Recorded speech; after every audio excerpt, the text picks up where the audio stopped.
Welcome to Statehouse Rock. I'm Kim Robinson, Executive Director of the Illinois Society of Professional Engineers. Well, the primary election is finally behind us, and there are only a few surprises. Governor Rauner defeated a primary challenge from a conservative, little-known candidate who got quite a bit of financial support from Democrats who would have preferred to run against her. His margin was very narrow, particularly for an incumbent running in a primary. He's certainly the underdog headed into the general election, but of course, that's a long way off. J.B. Pritzker managed to win the race for governor in the Democratic primary pretty easily.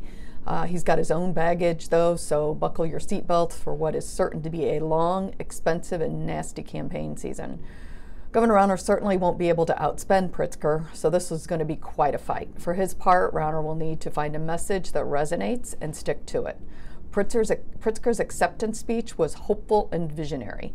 Regardless of whether you agree with his politics, he's managed to find issues that he can be for. Rauner needs to follow suit if he wants to move the needle.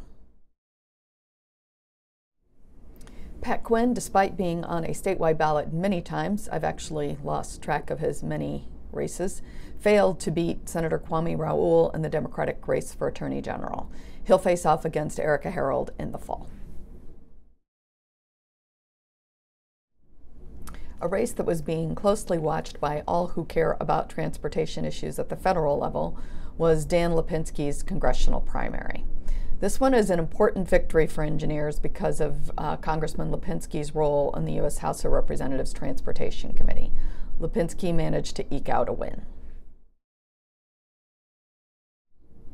At the Illinois State House, there will be many new faces come January.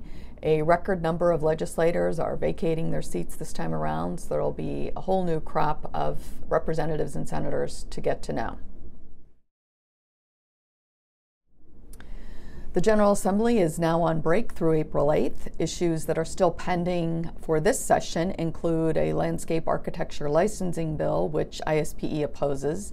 The bill attempts to carve out a practice of landscape architecture that would be reserved for landscape architects licensed under that act. Unfortunately, at this point, much of the definition of landscape architecture as proposed includes activities that are already licensed under the PE, SE, and Architecture Acts. IDOT and the Tollway are continuing to pursue authority to execute projects under a design-build model. That issue is really complicated where engineering is concerned. ISPE is supporting an amendment that would ensure an engineering firm cannot be removed from a design-build team after a proposal has been submitted.